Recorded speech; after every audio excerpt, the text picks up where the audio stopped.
All right, so now, John, in your book, Smart Thinking for Crazy Times, you have a chapter in there, how to negotiate the salary that you deserve. How negotiable are employers today in this challenging work environment with regards to starting salaries or salary increases at all?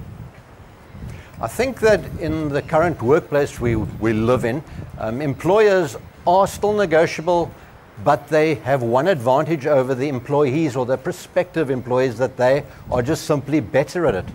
They understand how to negotiate, they come better prepared, and they do it better. There's a wonderful quote I read years ago: in business as in life, you don't get what you deserve, you get what you negotiate. And to me, it's a very apt saying in this world of salary negotiation. It's a skill that is not taught to people when they're young. I wish negotiation was taught in schools. A few facts: 25% of people do not negotiate starting salaries or increases. They simply take what they're given.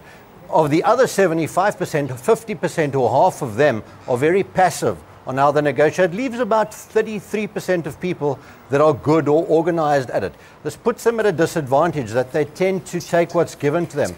Now, you wouldn't negotiate a motor deal or buying a car with a motor dealer in that fashion.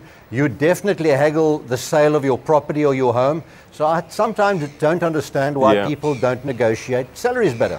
All right, so you talk about negotiating salaries better. How would you suggest someone plans and prepares for a salary increase discussion with their boss?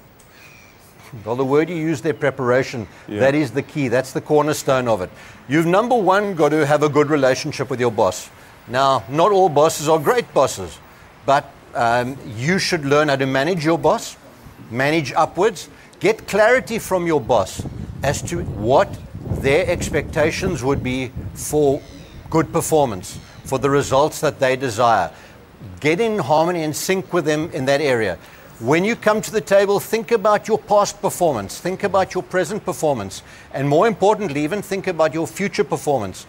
When it's appraisal time, use that opportunity not to just hear from your boss how you're doing, but give them an input as to how you've done. Articulate and demonstrate the good things you've done, the wonderful performance.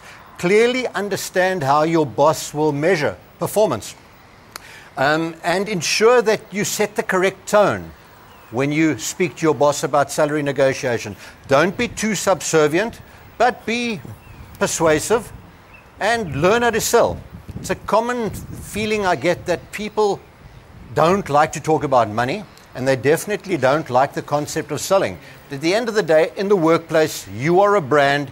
You work for a company, but at the end of the day, you're looking after your own brand, your own entity, and you need to demonstrate and articulate the powerful benefits, how you maximize opportunities within your job, demonstrate to your boss, and ask for fair reward, so a fair exchange. Why should your boss give you a raise, though? Because you're brilliant. Now, what I'm talking about is, the crux of the matter is, I'm talking about somebody who deserves a raise. You're not going to go to your boss and ask for an above inflation increase or performance bonuses if you haven't deserved them. You've got to get serious about your career, get serious about your job. You spend 50 hours a week at the workplace. Half the time you're awake in your lifetime, you are doing that. So you want to make sure that your boss understands and that you demonstrate and articulate the power you bring to your business. All right, so as a final thought, perhaps, if somebody wants to improve their prospects for getting an advancement in their workplace, what advice would you give them? Very briefly. The number one advice I'd give is get serious. Get serious about your job. It's where your life is derived, your success, your family, your wealth. Everything is derived out of the pay packet that you well and truly earn. So get serious. Make a commitment. Be 100% committed to your work. You only live this one life, why not give it 100% good shot? Take responsibility for yourself and your job. Fourth, exude confidence and passion and purpose in the workplace. Have a plan. Today's a good day for anyone, any viewer out there wanting to go and up their ante at their workplace today. have a plan. Go and set your personal brand plan, your marketing plan for yourself to do better at work, and then commit to never-ending improvements. Fantastic. You know what? I think you've given us some pearls of wisdom there. Thank you very much indeed. And let's hope that we can employ some of those tactics. John Lloyd, thank you very much for your time. My pleasure. Cheers. All right. So that's John Lloyd, who's a business growth strategist. And you can find all of that advice in his book, Smart Thinking for Crazy Times. That's a book you want to get off the shelf there. He's got a chapter on salary negotiation.